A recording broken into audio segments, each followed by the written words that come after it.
This is the Investor Connect podcast program. This is Hall T. Martin. I'm the host of the show, in which we interview angel investors, venture capital, private equity, family offices, and many other investor groups for startups and growth companies.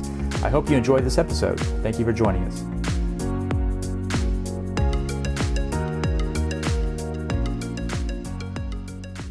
Hello, this is Hall Martin with Investor Connect. Today we're here with Fred Gumbinner, President and Managing Partner of Koretsu Forum. Koretsu Forum is a global investment community of accredited private equity angel investors, venture capitalists, and corporate institutional investors.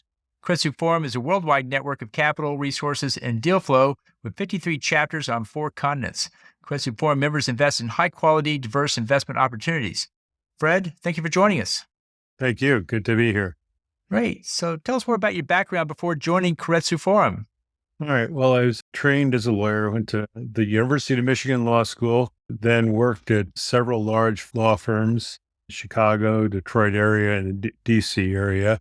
Then I turned more entrepreneurial and was in-house counsel developing power plants, then branched off and started my own firm creating alternative energy products. It's mostly in the magnetics field. After that, I started getting involved with a lot of early stage ventures, combination of micro private equity, venture capital, special situation funding, just helping a lot of entrepreneurs and early stage businesses get going. So it became a great segue to get involved with Koretsu Forum, which has a lot of similar interests. And so what key strategies do you rely on to spot promising early-stage investment opportunities? I served on several panels throughout the DC metro area, and that's a very, very broad question. There are a whole host of aspects that go into spotting a promising early-stage company. But as you asked the question about an early-stage investment opportunity, and that word investment opportunity is critical. Because so many early stage companies could be fine and well as a lifestyle company, something that can work well to create a great income for the founder, owner, entrepreneur, but it may not be investable. There are a plethora of aspects that make something investable. I always I start, but when I give one of these speeches or lectures, point out the top 5 things that successful venture capitalists look at, when choosing good companies are management. Then after that, it becomes competitive advantage, market size and business plan. But even within those first 3 out of the 5 management, there's dozens of subcategories. So I'll keep this answer relatively short and end there. Great. Well, as president of the Koretsu Forum DC Metro chapter, how does your organization contribute to supporting and fostering innovation in the local startup ecosystem? I and our chapter members get involved in a number of things regarding the DC Metro entrepreneur ecosystem. It really has developed substantially over the past 6 years. We get involved by partnering with various other organizations that are involved in the community and the ecosystem, whether it's local county development corporations, incubators, other angel groups, other capital investment groups, and the like. As I mentioned earlier, I also participate on numerous panels in the form of either Shark Tank situations and or just providing a forum where we have various topics that help educate entrepreneurs. Well, in mentoring entrepreneurs, what are the key principles you emphasize to help startups attract investment and achieve sustainable growth in today's competitive environment? Going back to the top 3 of the 5 criteria that successful venture capitalists look at, which is management, investing in the jockey, not the horse. You want to have a good horse, but a top jockey, on a B+ horse will usually outperform a B- jockey on an A+. So some of the things that I advise folks is to be open-minded with both your investors and your advisors. Take help when you can. Keep a focus on your target and objectives. and have an exit strategy and or liquidity event in mind as a target goal when growing your company. Don't fall in love with technology. Investors don't want to invest in science experiments. They ultimately are looking for returns. Well, in your experience, what motivates investors to get involved in early stage investments? And what are they looking for in potential ventures? Different investors have different goals. Some are clearly just looking for the angel returns, which as an investment category is the top performing investment category. If one has a well-diversified portfolio of a sufficient number of diversified quality companies. So some are looking at returns, but a number are looking to get involved with the early stage companies.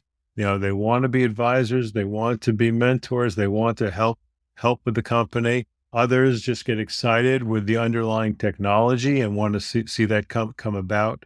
So depending on the individual, it's a combination of not only the economic returns, but helping and mentoring young folks and or getting a specific product or solution out into the market and become reality. Can you elaborate on the specific types of projects that Icon Finance typically supports and how your firm's approach differs from traditional early stage venture capital or project development models? Sure. We are generally industry agnostic, and there's always almost more exceptions to every rule. But our basic model is providing, what I would call red zone capital.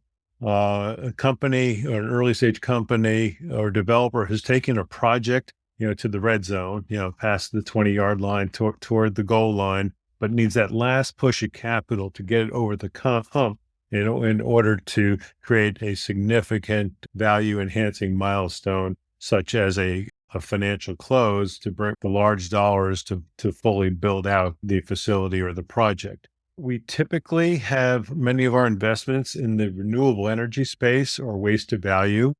Part of the reason is we like to do good while making our, quite frankly, outsized returns. But because we seek and require outsized returns, it has to be a venture company that has sufficient profitability to pay our returns. We also provide assistance to help the companies get to their financial close or achieve their objectives. But in a nutshell, it's high margin ventures, hopefully ones that are doing some type of good and ones that we feel appreciate our investment and we can partner with to help them meet their business goals and our investment objectives. Part of the things that make us a little bit different is that we operate almost like the old time merchant bank, which source deals, structured deals, then put its own money in while allowing additional investors to join in. That's what we do. The principals at Icon Finance, we put our own cash into the money side by side with our investors. And therefore, we look at deals and opportunities that we clearly want to do for ourselves and then open up the investment to a cadre of other high net worth individuals and family offices. We're not a fund, so we present the opportunities on a case by case basis. But because we're small and nimble, we can do very creative finance stuff that traditional or institutional investment groups just can't touch. I can give one example. We financed the acquisition of a marijuana farm in Oregon. And not only did we get first security interest in the farm itself and personal guarantees, of course, we also had security interests in a restaurant in New Jersey and also a penthouse in New York City.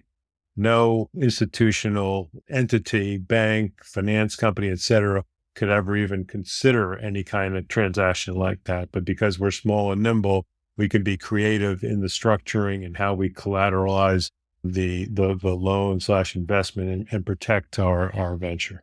And so what advice would you like to share with our private equity investors and early stage entrepreneurs listening today? Again, I could chat for hours on that, but some of the most important are recognize one's limitations.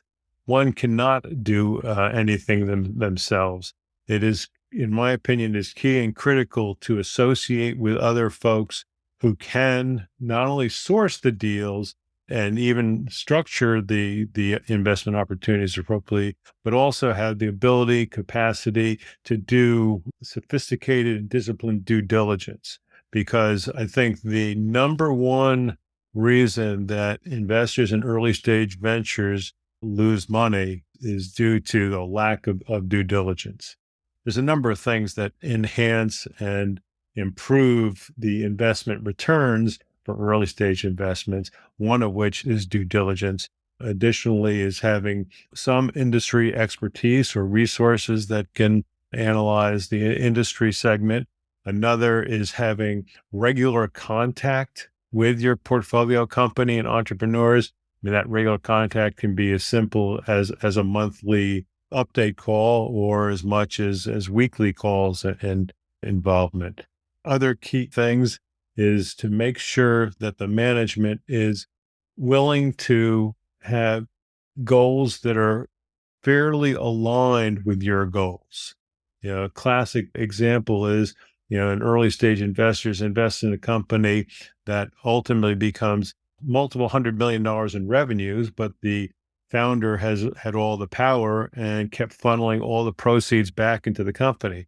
Lo and behold, comes $1 billion company, but the investor still hasn't seen a penny back in return. So it had great paper value, but no actual cash return on the investment. So alignment of goals is important. And that's important for the entrepreneur also, because your question asks, about advice for investors and entrepreneurs. Sometimes they coincide, but sometimes, that they could be in conflict. So it's critical to make sure that the interests are as aligned as possible.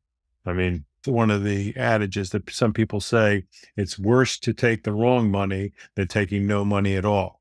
That can hold true, but when an entrepreneur is trying to raise capital, sometimes they don't look at it that way. Any check is what they need, but getting the right mix is important. And that's part of, one of the subsets of management, that the people that the entrepreneurs are coachable and folks can work together and appreciate the contributions that each are making respectively. Great. So what advice would you give listeners interested in learning more about Koretsu Forum or attending a meeting? Simple. I'm not a salesman, so I'm not going to say Keiretsu Forum is the best, but it's clearly one of the best angel groups out there. Under most metrics, it's been in the top categories for the past half dozen or dozen years. Some of the critical things are because of Keiretsu's breadth and depth and experience, it is able to check the boxes on most of the 7 or 8 criteria that enhanced investors' returns. That includes, again, I don't have my list in front of me, so hopefully I can pull it off the top of my head, but some modicum of industry expertise, the ability to do real due diligence, the capacity for having diversified portfolio of types of companies, the ability to fully fund a venture, because one of the other advices I'd give to investors is never underfund a venture. That's throwing money into a black hole. The ability to do follow-on investments if that's needed, having regular contact or participation with the investment group. And I'm forgetting the 2 or 3 others, but Keiretsu checks off all the boxes in that regard, which, quite frankly, most angel groups that have, we'll say, under 50 people just don't have the physical capacity to do the level of due diligence and diligence reports that Keiretsu does. I guess one of the others is having exceptional deal flow, which of course we, given our vetting process in the Mid-Atlantic region alone, we get about 20 to 30 companies applying every month. We invite only about 6 to 10 to screen, and then only the quality companies that we think will get investment get invited to present. And that could be anywhere from 0 to 4 of those 6 to 8. So there's a significant vetting process that goes through before a company presents to Koretsu Forum. And because of that, in the Mid-Atlantic region, we end up providing substantial funding to over 3/4 of the companies that present. And that statistic has held true over the past at least 3 or 4 years, even through the pandemic, where other folks, especially in 2023, 2022, 2023, really cut back on their investments because of our vetting process and our ability to negotiate good but fair term sheets. We've still kept our funding numbers throughout the pandemic. And simple ways to get involved is reach out to me or any Koretsu Forum chapter president. My email is fgumbinner@koretsuforum.net.